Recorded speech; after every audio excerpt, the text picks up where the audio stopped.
어느 한 부부가 있었습니다. 남편은 자수성가에서 사업을 일으켜서 이제 사업가로서 많은 사람들에게 한국에서 누구 이름을 얘기하면 알 정도로 유명한 사람이 되었습니다. 근데 사업에 성공했음에도 불구하고 가정생활에는 성공하지 못했던 것 같습니다.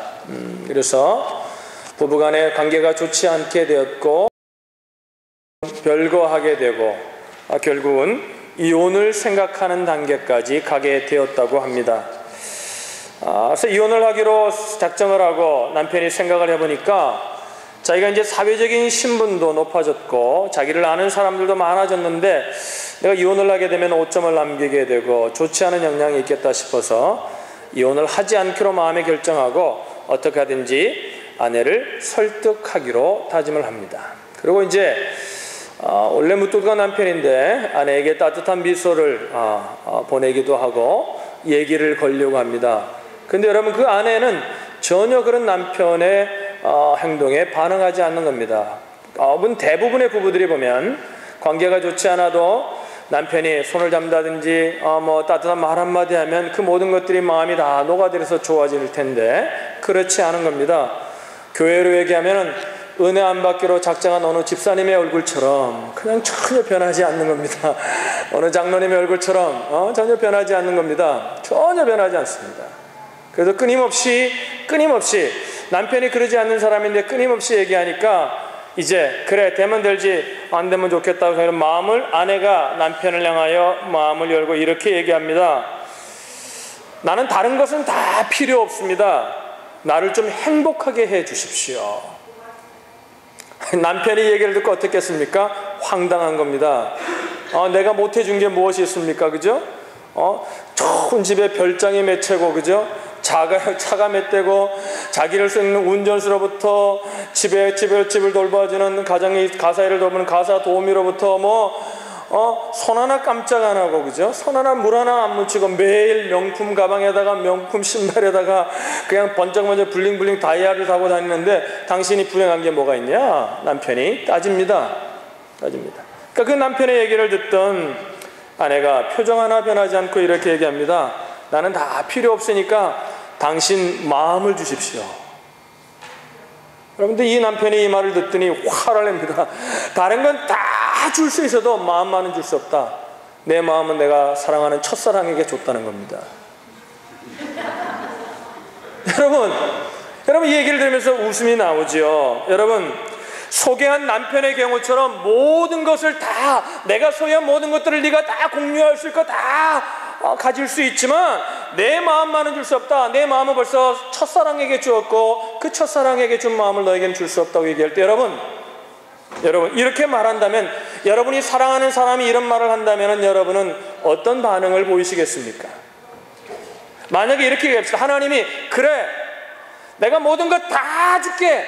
이 땅에 거 원하냐? 이 땅에 거 다 줄게. 건강 줄게. 모든 것 다 줄게. 그러나 내 마음은 줄 수 없다. 여러분, 하나님이 만약에 우리를 향해 이렇게 말씀하신다면 저와 여러분은 어떻게 반응할 것입니까? 좀 신앙에 철이 든 사람이라면, 신앙생활이 무엇인지를 아는 사람이라면 아마 낙심하게 될 것이고 고민하게 될 것이고, 이 땅에 무엇이 다 있다 할지라도 그것이 내 인생의 삶의 전부가 아니라는 것을 알기 때문에 그런 괴로워해야 되는 것이 너무나 당연할 것입니다. 그러나 오늘날의 그리스도인들이, 오늘날 크리스찬들의 삶이, 오늘날 저와 여러분들의 삶이 때로는 이 남편의 말을 듣고도 아무런 반응을 보이지 않는 그런 사람이 될 수가 있다는 것입니다. 여러분, 인간을 창조하신 우리 하나님은 이런 경우에 대해서 오늘 본문에 이렇게 말씀하셨습니다. 아모스 3장 3절에 보면은 두 사람이 뜻이 같지 않은데 어찌 동행하겠느냐? 두 사람이 마음이 같지 않은데 어찌 함께 갈 수 있겠냐는 것입니다. 여러분, 우리가 같은 곳에 앉아 있다고, 같은 배를 타고 있다고, 같은 차를 타고 있고, 같은 집에 살고 있다고, 같이 침대를 나누고 있다고 해서 여러분 함께 산다고 말할 수 있습니까? 마음을 나누지 않고 생각을 나누지 않고 자기의 사랑을 나누지 않는다면 우리가 몸은 함께해도 그것은 함께하는 삶이라고 우리는 냉정하게 말할 수 없을 것입니다. 우리가 결혼을 하면 이렇죠. 여러 가지 할 일이 많습니다. 법적으로 신고도 하고, 그죠? 혼인신고도 하고, 또 살 집도 마련해야 되고 장만살이도 살림도 마련하고 침대도 마련하고 이불도 하고 다 합니다.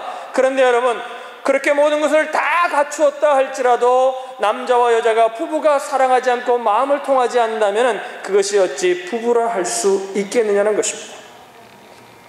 여러분, 사람은 이 땅의 모든 것들이 다 갖추어져도 제가 초두에 말씀드린 이 아내처럼 모든 것이 남편이 모든 물질적인 것을 다 베풀어 주어도 마음이 통하지 않으면 행복할 수 없는 것이 인간이라는 것입니다. 왜 그럴까요, 여러분? 왜 그럴까요?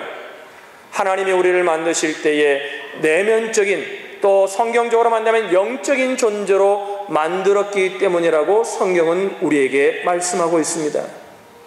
그러니까 여러분, 우리는 원래 그렇게 생겨먹은 존재라는 거예요. 근데 사람들이 이렇게 생각합니다. 내가 불행한 것이 우리 집이 가난해서고, 내가 불행한 것이 이래서 그렇고 저래서 환경이라. 여러분, 그렇지 않습니다. 가정을 이루고 사랑하는 사람만 있다면 조금 불편할 뿐이지 여전히 우리는 행복할 수 있음을 믿으시기를 바랍니다. 할렐루야. 흔히들 여러분, 부부는 촌수가 없다 그러잖아요. 정말 촌수가 없어요. 헤어지면 그래서 남남이라 그러잖아요. 그렇죠? 그래서 여러분, 그런데도 여러분, 촌수가 없는 부부가요, 가장 결혼을 하면은 가장 행복할 때가 언제냐면 부부 사이가 좋을 때가 가장 행복합니다. 우리 할머님도 웃으세요. 나도 옛날에 그랬다는 거예요. 그렇죠? 그런데 여러분, 가장 큰 상처와 아픔을 주는 것도 누굽니까? 가장 가까운 사람이에요. 부부관계는 부부의 삶입니다. 그렇죠?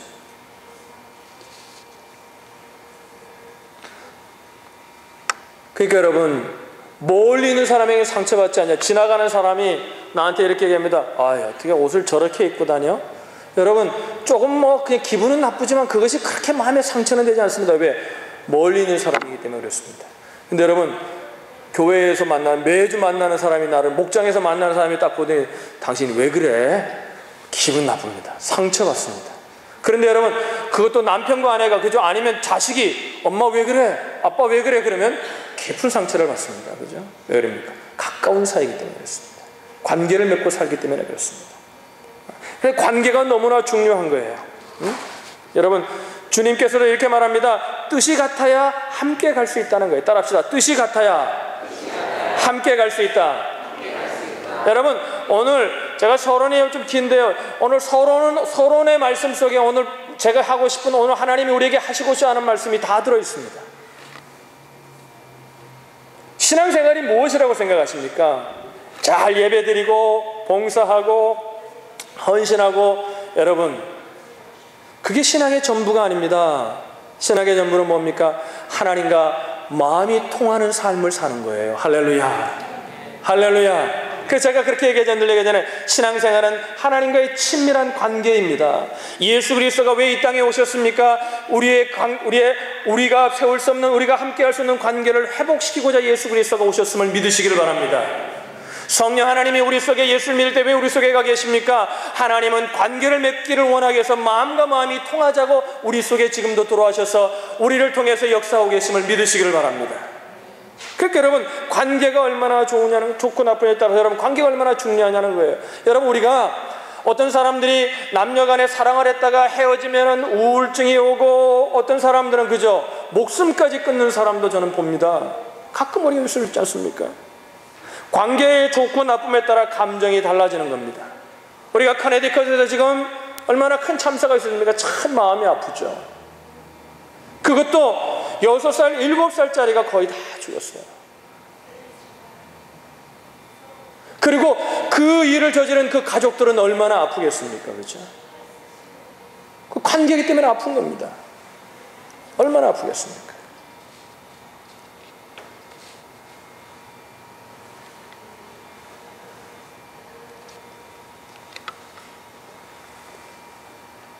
관계의 좋고 나쁨에 따라 우리 인생이 달라지는 겁니다. 아마 저는 생각합니다. 그 아픔 중에 가장 아픈 사람은 아마 사랑하는 자식과 사랑하는 가족을 잃은 사람들일 것이고, 그들 못지않게 더 아픈 사람은 아마 그 일을 저지른 가족들이 너무나 마음 아프지 않을까. 그래서 얼마 전에도 그 청교도의 삶을 지금까지 지키는 사람들, 아미시들이, 그죠? 아미시 거기서도 한번 얼마 전에 살인사건이 났죠. 총기 사고가 났잖아요. 그 사람들 그리스도의 사랑을 어떻게 했습니까? 기자회견을 하면서 우리 공동체는 그 일을 저지른 사람을 용서하기로 했습니다. 사랑의 관계를 맺는 거죠. 이런 관계가 너무나 중요합니다. 사랑에 빠진 청춘 남녀를 보면요, 100이면 100 얼마나 에너지가 넘치는지 모릅니다.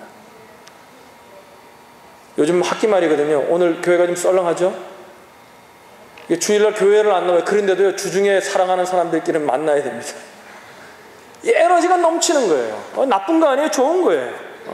100이면 100은요 엄청, 여러분, 부모가 자식을 사랑하는 에너지가 얼마나 큽니까? 그죠? 그 에너지가 얼마나 뜨겁습니까? 그죠? 그 에너지가 얼마나 넓습니까? 그런데 여러분 남녀가 사랑을 하게 되면요, 자식 부모가 반대를 해도요, 그 부모가 사랑하는 그 에너지도 그 남녀는 이깁니다. 결국은 이기고 결혼합니다. 그 에너지가 대단한 거예요. 그죠? 그전에는 어떠는지 몰라도요, 사랑에 빠지면요 100% 자발적인 사람이 돼요. 그죠? 자발적, 얼마나 자발적. 여러분, 전화도 지가 알아서 하고요, 지가 알아서 약속 잡고요, 얼마나 에너지가 넘치냐면요, 여러분, 그 추운 영하의 날씨에도 바닷가를요, 누가 바다를 지키라고 한 사람들 밤새도록 걷습니다. 추워 이러면서도 또 걷습니다. 왜? 그 에너지 힘이 얼마나, 그 사랑의 에너지 힘이 얼마나, 마음과 마음이 통하는 에너지 힘이 얼마나 큰가를 알 수 있는 것입니다. 근데 요즘 그리스도인들 가운데도 여러분, 오래 교회 다니는 사람들도 이렇게 얘기합니다. 아유, 우리 성도님들, 우리 철야 기도 합시다. 그러면요, 안 좋아합니다. 이렇게 합니다. 예? 철야 기도요? 기도하면서 밤까지 세요? 이렇게 말하는 사람들이 많습니다. 새벽 기도는 가끔 나오는데 철야 기도 하자면 힘들어합니다. 특히 모태신앙들은 더 힘들어합니다. 저는 모태신앙을 못된 신앙이라고 정의했는데, 못된 신앙이 될 수 있다고 정의했는데, 어떤 목사님이 참 정의를 잘했어요. 내가 이제 이 정의로 바꾸겠어요. 못된 신앙을 뭐라고 그랬냐면요, 태어나기도 전부터 교회에 끌려다닌 사람. 그 자기가 결정한 게 아니라 그냥 태어났더니 그냥 어쩌다 교회 나온 거예요. 우리 자식도 그렇잖아요. 그냥 교회 나오고 그래서 달린 거예요. 그러니까 여러분, 지금 아마 예배 드리는 것도 힘들어 죽겠는데 철야 기도 하자면요, 철야 기도요? 길겁을 하죠. 그런데 이런 모태신앙들도요, 연애를 하면요, 여러분 오늘 말씀을 잘 들으세요. 잘못 들으면 연애 얘기만 듣습니다. 잘 들으세요. 연애를 하면요, 이전에는 눈을 씻고 봐도 찾아볼 수 없던 자발적인 태도와요, 자세로 충만해져 가지고요, 열정과 능력이 정말 놀라울 정도로, 여러분, 그래가지고요, 연애를 하면요, 성경의 말씀을 깨달아요. 성경에 뭐라 그랬어요? 피곤하지도 곤비하지도 아니하며 독수리의 날개치며 올라가는 것 같은 능력이 생긴다는 거예요. 그래서 여러분, 피곤하지 않아요. 그냥 그렇게 공부하고 나 또 새벽이라면 또 만나러, 시간이 없으면 새벽이라도 만나러 가야 돼요. 가서 그냥 창문에도 들여가지고 그냥 보고 와야 돼요. 이게 열정이에요. 자발적이죠. 연애를 시작하면요, 눈에 무언가가 덮여있는 것처럼 희한하게도 그 사람이 자꾸만 생각나요. 그래서 여러분, 제가 학교 다닐 때, 중고등학교 다닐 때 이런 노래가 있었어요. 동그라미 그리다가 무심코 그린 얼굴. 그 사랑한 사람들만 아는, 이걸 깨닫는 거예요. 이게 통하는 거예요. 마음이 통하는 거예요. 그죠? 언제나 능력 충만합니다. 그런데 여러분, 단점이 있어요. 이 사랑은 약효가 짧다는 거예요. 결혼하고 얼마 되지 않으면, 그죠? 아유, 저 왼수. 그죠? 흔히들 신앙생활이라는 말을 자주 씁니다. 그런데 그 신앙생활, 신앙이라는 뜻이 무엇인지를 깊이 고민하지 않는다는 것입니다. 여러분, 누구나 처음에 어떠하다 보면 자발적으로 왔든지 끌려왔든지 교회를 나옵니다. 어떻게 끌려 나오다 보니까 처음에는 좀 어색했지만 이제 시간이 지나니까 종교적인 삶을 사는 거, 예배 드리는 것도 어색하지 않고, 이제 또 기도하자면 기도도 같이 하고, 언금도 하고, 때로는 가서 부엌에 가서 설거지도 하고 합니다. 그러다 보니까 공동체 생활, 모든 생활이 하니까, 그러니까 신앙이 잘하는 것은 이게 신앙생활인 것처럼 착각할 때가 있더라는 것입니다. 여러분, 종교적인 삶이 익숙해진다고 해서 그것이 더 이상 나에게 불편하지 않다고 해서 그것을 하는 것이 즐겁다고 해서 우리가 신앙생활을 잘하는 것이라고 성경은 말하고 있지 않습니다. 신앙생활은 무엇입니까? 교회 의식을 배우거나 교회라는 공동체의 문화에 익숙해지는 것이 아니라는 것입니다. 신앙이 좋다는 것은 무엇입니까? 살아계신 하나님과의 생명의 관계를 누리는 것이 신앙의 삶임을 믿으시기를 바랍니다. 오늘도 예배를 드리며 그 하나님의 마음을 느끼게 되는 것입니다. 오늘도 인생을 살아가면서 그 어려움 속에서도 하나님의 손길, 하나님의 마음과 하나님의 은혜가 느껴지는 것입니다. 그래서 내가 어려움에도 불구하고 내 어려움 속에 잠겨있지 않고 하나님의 눈이 가는 곳에 내 눈이 가고 하나님의 마음이 가는 곳에 내 마음이 가는 저절로 자발적인 삶을 살아갈 수밖에 없는 이것이 신앙생활이라는 것입니다. 왜 사람들이 신앙생활이 어렵다고 말하는 겁니까? 종교적인 삶을 사는데도 왜 내 신앙이 자라지 않는다고 생각하는지 아면 왜 자라지 않는 줄 아십니까? 하나님과 이런 생명의 관계를 맺는 것이 신앙이라는 것을 잊어버리기 때문에 그렇습니다. 이런 마음을 가진 사람은 예배를 드려도 한 말 한마디 속에서도 삶을 살아가는 그 삶의 부분 속에서도 하나님과의 관계를 느낄 수 있다는 것입니다. 여러분, 우리가 어느 날 남녀가 만나 사랑해서 긴 시간 함께 교제하다가 어느 날 결혼을 합니다. 살다가 자식까지 낳았습니다. 그러나 마음이 이렇게 갈라져 있다면 법적으로만 부부일 뿐 실질적인 것은 부부가 아닌 것입니다. 그렇지 않습니까? 우리의 종교생활이 이룰 수 있다는 것입니다. 여러분이 예수 그리스도를 믿었으면 이제 하나님이 인치신 하나님의 자녀가 되었음을 믿으시기를 바랍니다. 그것이 종교생활은 아니라는 것입니다. 이제 출발이 그걸로 하나님과의 관계가 맺어진 것입니다. 그 관계가 맺어지면서 이제 점점 자라면서 뭘 알아야 됩니까? 어릴 때는 기저귀만 갈고 똥만 싸고 맨날 뺑뺑 울고 하면서 그것이 그냥 사람의 삶인 줄 압니다. 그런데 여러분 30이 되고 40이 돼서도 맨날 기저귀 먹고 맨날 먹고 싸는 것이 사람이라고 생각한다면 여러분 그것을 사람으로 여기는 사람이 어디 있겠습니까? 우리가 믿음으로 태어났다고 해서 여러분 신앙생활이 그저 천국 가는 것 그 위해서 믿는 것이다, 신앙생활이 그저 하나님의 축복을 받기 위해서 믿는 것이라고 얘기하는 것은 여러분 어린아이가 기저귀 갈아주는 신앙 속에 어린아이 신앙 속에 머무르는 것이 아니겠냐는 것입니다. 제가 오늘 왜 성탄을 맞이하기 한 주 전에 이 말씀을 여러분과 나누기를 원하겠습니다. 왜 하나님이 오늘 이 아침에 저를 통해 여러분과 이 말씀을 나누기 원하시는 것입니까? 여러분, 오늘날 성탄의 진정한 의미가 무엇입니까? 많은 그리스도인들이 성탄에 하나님의 마음과 하나님의 생각을 생각하기보다는 우리가 성탄의 주이신 주님과의 관계를 생각하기보다는 어떻게 하면 성탄을 좀 더 즐겁게 보낼 것인가, 어떻게 하면 가족들과 더 추억을 남길 것인가, 그것이 나쁘다는 얘기가 아닙니다. 그러나 성탄의 주인은 주님이심을 믿으시기를 바랍니다. 어떻게 하면 비행기표 싸게 사가지고 어디 여행 갈 건가, 이게 성탄을 지키는 마음은 아니에요. 오늘 세상이 정말 타락하고 있습니다. 너무나 답답합니다.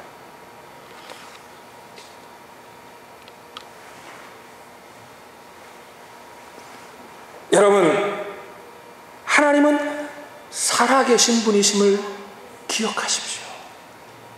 하나님은 인격이십니다. 종교적인 생활, 그것이 익숙해진다고 그 생활로는 하나님과의 깊은 관계, 마음이 통하는 관계가 있을 수 없습니다. 의식과 행위로만은 그분과 온전한 관계를 맺을 수 없어요. 하나님은 마음과 마음이 통하는 생명의 관계, 인격적인 관계를 원하시는 것입니다.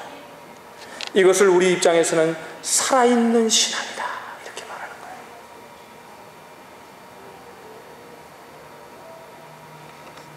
그러니까 여러분, 억지로 믿으려고 하는 것이나 형식과 절차를 달달 애운다고 할 수 있는 게 아니죠. 살아계신 주님과의 관계만 맺어지고 살아계신 주님과의 관계를 깊이 맺어가면요, 여러분 애쓰고 용쓰지 않아도 신앙생활이 절로 되는 거예요. 신앙생활이 행복한 거예요. 할렐루야. 여러분 시편 기자가 이렇게 했잖아요. 나의 힘이 되신 여호와여 내가 주를 사랑하나이다. 이 고백이요 외워서 나오는 게 아니라 이 고백이 저절로 나와요. 나의 힘이 되신 여호와여 내가 주를 사랑하나이다. 여러분, 하나님 앞에 헌금을 어떻게 드릴까, 하나님 앞에 예배를 어떻게 드릴까 중요한 얘기고 좋은 생각이고 좋은 고민입니다. 그러나 그 알맹이를 잃지 않다면 왜 우리가 그렇게 하는 겁니까? 하나님과 하나님의 마음을 알고자 하는 거예요. 이 예배는 하나님을 만나는 시간이잖아요. 할렐루야. 할렐루야. 주님이 이렇게 말씀하셨잖아요. 나는 포도나무요 너희는 가지라. 그가 내 안에 내가 그 안에 거하면 사람이 열매를 많이 맺나니 나를 떠나서는 너희가 아무것도 할 수 없습니다. 이게 이번 NYBC의 주제 말씀이거든요. 생명의 포도나무이신 예수님. 나는 포도나무요 너희는 가지라. 제가 늘 얘기하잖아요. 여러분, 가지가 열매를 맺는 방법은 무엇입니까? 포도나무 대신 예수님께 붙어 있는 거예요. 가지가 열매를 내려고 힘을 쓴다고 열매가 맺어지는 게 아니라 포도나무에 붙어 있는 것만 신경을 쓰면, 주님과 마음과 마음이 통하는 관계만 되면은 여러분, 그러면요 우리가 삶을 성실하게 살 수밖에 없고, 그러면요 하나님의 열매가 우리 삶 속에서 기적이 필요할 땐 기적이 나타나고, 자연적인 현상에 은혜가 필요할 땐 자연적인 현상에 은혜가 나타남을 믿으시길 바랍니다. 신앙도 마찬가지예요. 하나님과 생명의 관계를 맺고 있는 거예요. 호세아서 오늘 6장 6절 오늘 말씀을 다시 한번 보죠. 우리가 읽은 두 번째 말씀, 호세아 6장 6절 말씀을 봅니다. 읽습니다. 시작. 다시 읽습니다. 시작.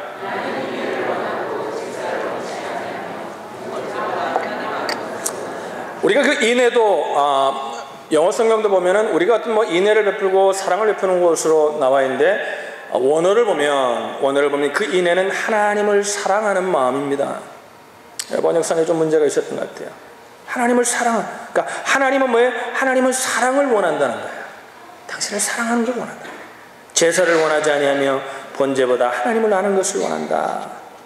그러니까 살아계신 하나님은 그분을 향한 사랑을 먼저 요구한다는 거예요. 마음이 통하는 걸 원한다는 거죠. 그 다음에 하나님을 알기 원한다는 것입니다.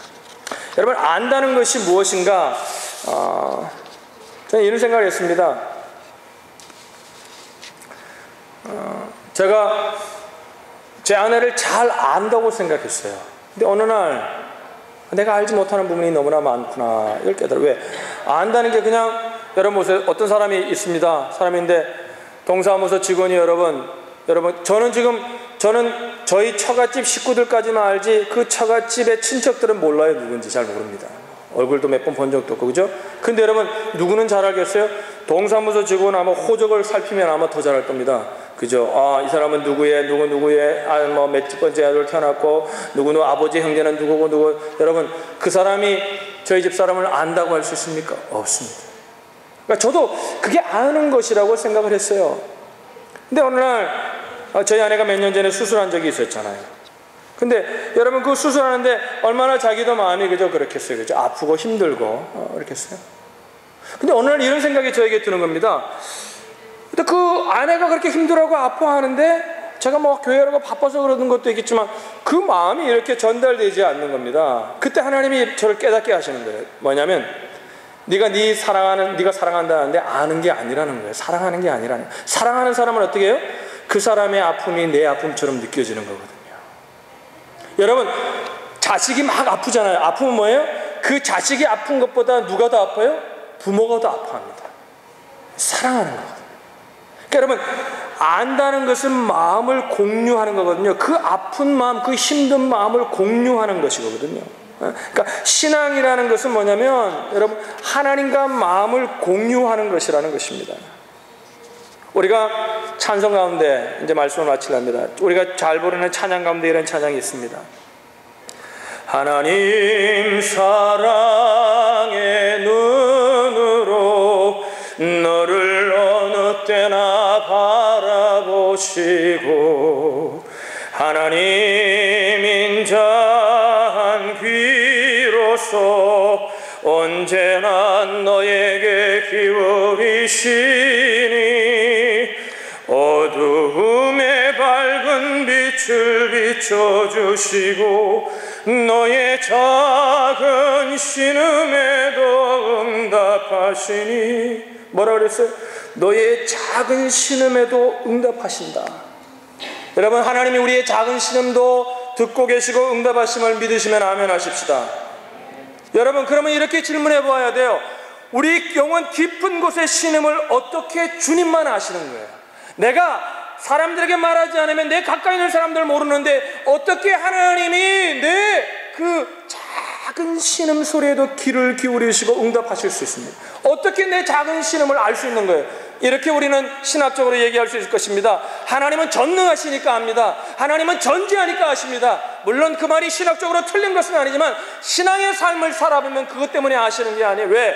하나님은 우리를 사랑하시기에 아시는 것입니다. 사랑하시니까 우리의 마음 깊은 곳까지 우리의 신음소리도 응답하시고 거기에 귀를 기울이심을 믿으시기를 바랍니다. 신앙생활이 무엇입니까? 주님과 마음과 마음이 통하는 삶이에요. 종교적인 삶의 형식이 필요 없다는 말이 아닙니다. 여러분, 그러나 그 속에 주님을 사랑하는, 주님을 알아가는 깊은 주님의 마음을 알 수 있는 마음이 없다면, 거기에 관심을 갖고 있지 않다면, 물론 한순간에 알 수 있는 것은 아닙니다. 평생을 알아가야 하는 일입니다. 평생을 사랑하며 깊이 알아야 하는 일입니다. 여러분, 이 성탄의 계절에 우리가 성탄절을 한 줄 맞이해서 한 줄 남겨놓고 여러분의 성탄에 주님이 있기를 주님의 이름으로 축복합니다. 주님이 이렇게 말씀하셨습니다. 적은 소자 하나에게 해준 것이 바로 나에게 해준 것이다. 성탄에 내 가족만 선물을 생각하는 여러분이 아니라 여러분 주위에 있는 주님의 마음이 가 있고 주님의 눈길이 가 있는 사람들을 돌아보고 이번 한 주간 온 가족이 모여서 예배를 드리며 어떻게 하면 어디에 주님의 마음이 있을까? 어디에 주님의 눈길이 있을까? 어디에 우리의 사랑의 손을 베풀어야 될 사람들이 있는가? 주님과 마음이 통하는 성탄이 되시기를 주님의 이름으로 축원합니다.